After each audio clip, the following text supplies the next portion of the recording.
Hello everyone, I hope आप लोग बहुत अच्छे होंगे, अपना ख्याल प्रॉपर रख रहे होंगे। मैं अनु सिंह आप सभी की मैथ्स की एजुकेटर आप सभी का बहुत प्यारा वेलकम करती हूँ आपके साइंस चैनल 24/7 पे। अगर बच्चे आप नए हैं इस प्लेटफॉर्म पे तो प्लीज़ इस प्लेटफॉर्म को सबसे पहले आप सब्सक्राइब कीजिए और बेल आइकन भी ज़रूर प्रेस कीजिएगा। कभी कभी हमें बहुत डाउट होता है हम अपने लाइफ में क्या करना चाहते हैं, क्या नहीं करना चाहते हैं, और इसी डाउट में फंसे रह जाते हैं और एग्ज़ाम के वो आखिरी दिन में आके खड़े हो जाते हैं जहाँ पे सब कुछ ब्लॉक हो जाता है और समझ नहीं आता है कि अब क्या करें। मतलब अब तो टाइम भी ख़त्म हो गया है, अब क्या करें। अब टाइम आ गया है या तो कहीं से मैम कोई करा दे इंपॉर्टेंट क्वेश्चन जो हूबहू एज इट इज़ जो एग्ज़ाम में फंस जाए। तो बच्चा ऐसा पॉसिबल नहीं है, कोई भी यहाँ पे भगवान नहीं हुआ है या फिर कोई भी यहाँ पे ऐसा नहीं है कि हाँ एकदम एग्जामिनर कैसा पेपर बनाने वाला है उसको आपको बना के दे दे। बट हाँ, हर टीचर कोशिश करता है कि आपको कॉन्सेप्ट वो दे दिया जाए जिसके बेस पे क्वेश्चन फंसते हैं, बनते हैं। मैंने आपके लिए एक वीडियो बनाया था कि लगभग बोर्ड में पेपर कहाँ से लगभग फंसते हैं। तो बच्चों को बहुत डाउट होता है कि मैम क्या एनसीईआरटी एनफ होता है, क्या प्रीवियस ईयर सॉल्व कर ले, क्या ये एनफ है, क्या ma'am previous year question important role play करते हैं। तो आज हम उसी के बारे में डिस्कस करने वाले। सबसे पहली बात कि क्या आप लोगों ने ये बात सोच लिया है कि आप लोग कहाँ पे खड़े हो। आप लोगों ने क्या खुद को जज कर लिया है कि अभी आप कितने पानी में हो, कितना पढ़ना है, कितना नहीं पढ़ना है। नहीं किया है तो 1-2 दिन का टाइम लीजिए और खुद को थोड़ा जज कीजिए और देखिए आप कितने पानी में। तो बच्चों को अगर मैं बताऊं, प्रीवियस ईयर क्वेश्चन बच्चा कोई भी एग्जाम हो, मतलब आप कोई भी एग्जाम, इवन आप यूपीएससी ले लो ना, आप दुनिया का कोई भी एग्जाम देख लीजिए, प्रीवियस ईयर क्वेश्चन बहुत इंपॉर्टेंट होता है। मैं ये कहती हूँ कि अगर आपको अपना फ्यूचर या किसी का भी फ्यूचर देखना है या एक एक्सपेक्टेड वैल्यू बतानी है या आपको बस बताना है, अनुमान लगाना है कि फ्यूचर कैसा हो सकता है, तो बस आप उसका पास्ट उठा के चेक कर लीजिए। पास्ट मालूम पड़ गया तो आप बता सकते हो कि प्रेजेंट में क्या चल रहा है और फ्यूचर में क्या हो सकता है। तो प्रीवियस ईयर क्वेश्चन बच्चा, हर आप नीट हो, जेई हो, आप 12th में हो, आप यूपीएससी हो, आप किसी भी फील्ड में हो, तो प्रीवियस ईयर क्वेश्चंस बहुत इंपॉर्टेंट रोल प्ले करते हैं। कितने % क्वेश्चन यहाँ से फंसते हैं मैं आप लोगों को बता देती हूँ, आ जाइए। जब भी आप कोई प्रीवियस ईयर क्वेश्चन को सॉल्व, मैंने आप लोगों को बोला भी था कि एक टास्क की तरह लीजिएगा, आप प्रीवियस ईयर का कोई भी एक पूरा पेपर उठाइएगा और चेक कीजिएगा पिछले प्रीवियस ईयर से कि क्या कभी भी ऐसा हुआ है कि 2024 में पेपर हुआ है वो पिछले कितने साल के पेपर में से उसका क्वेश्चन मैच कर रहा है। किसी ने नहीं किया होगा, आई नो, लेकिन अभी भी आपके पास टाइम है। एक बार आप 2024 का पेपर उठा के चेक कीजिएगा, 2024 का, आपको दिखेगा कि उसके कितने सारे क्वेश्चन प्रीवियस ईयर क्वेश्चन से मैच करते हैं।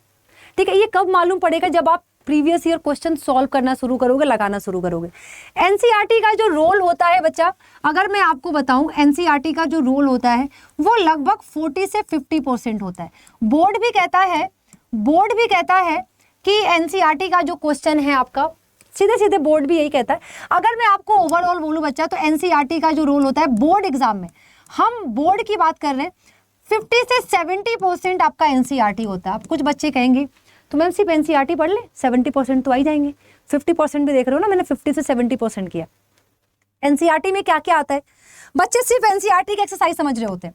एनसीईआरटी में एनसीईआरटी का एक्सरसाइज, एग्जाम्पल, मिसलीनियस, ये सारी चीजें आती हैं। एक एक क्वेश्चन सॉल्व किया है ना आपने, तब आपको मालूम पड़ेगा पेपर देख के या प्रीवियस ईयर देख के कि भाई ये तो एनसीईआरटी के इस वाले पेज पे क्वेश्चन है। ये कब मालूम पड़? जब तक आपने क्वेश्चन सॉल्व नहीं किया तब तक मालूम नहीं पड़ेगा।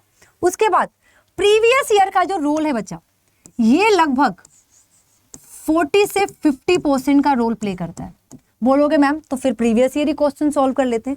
याद रखिएगा, जब भी आप प्रीवियस ईयर क्वेश्चन सॉल्व करोगे, आपको क्या लगता है, एनसीईआरटी के बुक में जो कॉन्सेप्ट है, पेपर में आते ही कॉन्सेप्ट बदल जाता है। कॉन्सेप्ट और आपके टाइप्स ऑफ क्वेश्चन उस कॉन्सेप्ट पे वो बिल्कुल सेम होता है। डेटा जो है कॉन्सेप्ट पे और टाइप्स ऑफ क्वेश्चन पे जो डेटा है, वो डेटा बस थोड़ा सा चेंज होता है, वेरी करता है। Data will be different but concept and types of question वो बच्चा हमेशा सेम होता है, वो चेंज नहीं होता है। वो आपका 2012 में भी वही था तो अभी भी वही होगा। अगर मैं टाइप्स ऑफ रिलेशन की बात करूं, 2010 में भी वही था तो अभी भी वही है, वो चेंज नहीं हुआ है। उस पे आने वाले क्वेश्चन चेंज नहीं हुए, types of question, data change हो जाते हैं, डेटा बदल जाते हैं बट कॉन्सेप्ट वही रहते हैं।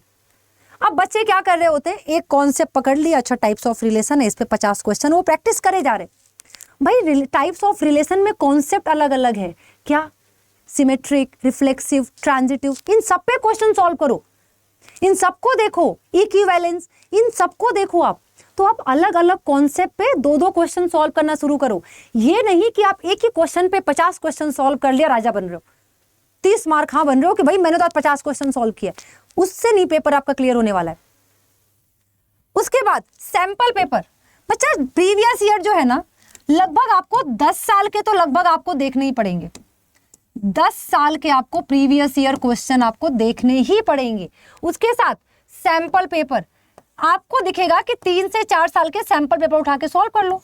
हम आपको चैनल पे कराते भी है। सैंपल पेपर के भी कुछ क्वेश्चन आपको एज इट इज देखने को मिल जाते हैं। इवन एनसीईआरटी के तो कुछ क्वेश्चन आपको एज इट इज देखने को मिल जाते हैं, जो बुक में है पेपर में भी वही है। मेंस में भी कभी कभी देखने को मिल जाते हैं, एनडीए के एग्जाम में भी देखने को मिलते हैं, सीयूईटी में भी देखने को मिलते हैं, पर हम बोर्ड की बात कर रहे हैं। तो आपको क्या करना है, NCERT, previous year question, sample paper, इन सबको कंबाइन करके पढ़ना है, सबको मिला के देखना है। अब ये टाइम आ गया है जहां पे आपको सच में सीरियस वे में पढ़ाई करने की जरूरत है बच्चा। अगर आप अब भटके ना तो फिर आपको कोई आपके ट्रैक पे वापस नहीं ला सकता। बहुत टाइम नहीं बचा है, बोर्ड आपके दरवाजे पे दस्तक देने ही वाली है। बोर्ड खत्म होगा, बोर्ड के बाद आपका सीयूईटी का एग्जाम होगा, फिर उसके बाद जो बच्चे जेई नीट करने वाले हैं उनका पेपर होगा। तो you don't have much time कि आप इधर उधर बर्बाद कीजिए। छुट्टियां हो गई, खत्म हो गया फेस्टिवल, मैं हमेशा ये कहती हूँ मनाना है मना लो फेस्टिवल, कोई दिक्कत नहीं है, लेकिन जब तक फेस्टिवल के जोन में हो तब तक मनाओ। अब फेस्टिवल खत्म, जोन से बाहर आके पढ़ाई करो, वरना बेटा माँ बाप आपके भरोसे बैठे हैं, अब आपके ऊपर एक्सपेंड कर रहे हो, सारी चीजें आपके ऊपर है। अब आप उनको कितनी खुशियां दे सकते हो। अब कोई भी डाउट है कोर्स के लिए, पढ़ाई के लिए, टाइम नहीं है, यू हैव एनी डाउट, आप मुझे मेल कर सकते हो anu.singh@adda247.com पे। अड्डा 24/7 का ऐप डाउनलोड करके बच्चा आपको वहां पे मैथ्स बाय अनु मैम की कम्युनिटी है, वहां पे ज्वाइन करना है, क्योंकि अब सारी चीजें लाइनअप है, हमने सारी चीजें करा दी हैं, 300 का क्वेश्चन करा दिया, मैराथन होने वाला है, सब कुछ। आपको कोई भी बैच इनरोल करना है, आपको अनु20 कोड यूज करना है और अनु20 कोड यूज करके मुझे मेल कर देना बच्चा। और अगर बच्चा आप चाहते हो कि आपको सीयूईटी का एग्जाम देना है तो आप समर्थ बैच में खुद को इनरोल कर सकते हो, महापैक में खुद को इनरोल कर सकते हो, आप साइंस डोमेन महापैक में इनरोल कर लो, समर्थ बैच में इनरोल कर लो, किसी में भी इनरोल कर लो।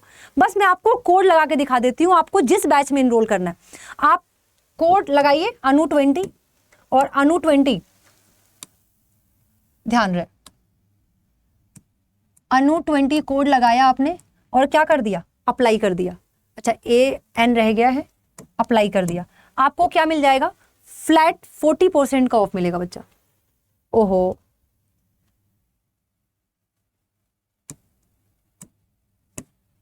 फ्लैट 40% का भी ऑफ चल रहा है, ठीक है। आप यहाँ पे खुद को ज्वाइन करा सकते हो और ज्वाइन करके आप ग्रुप में आ सकते हो, ठीक है। आपकी जो भी प्रॉब्लम्स है वहां पे सॉल्व की जाएंगी, आपकी जो भी प्रॉब्लम है ना आपकी इस मेल आईडी पे ही सॉल्व कर दी जाएंगी, ठीक है। थैंक यू सो मच, और सच में पढ़ाई पे लग जाओ। Bye bye, take care.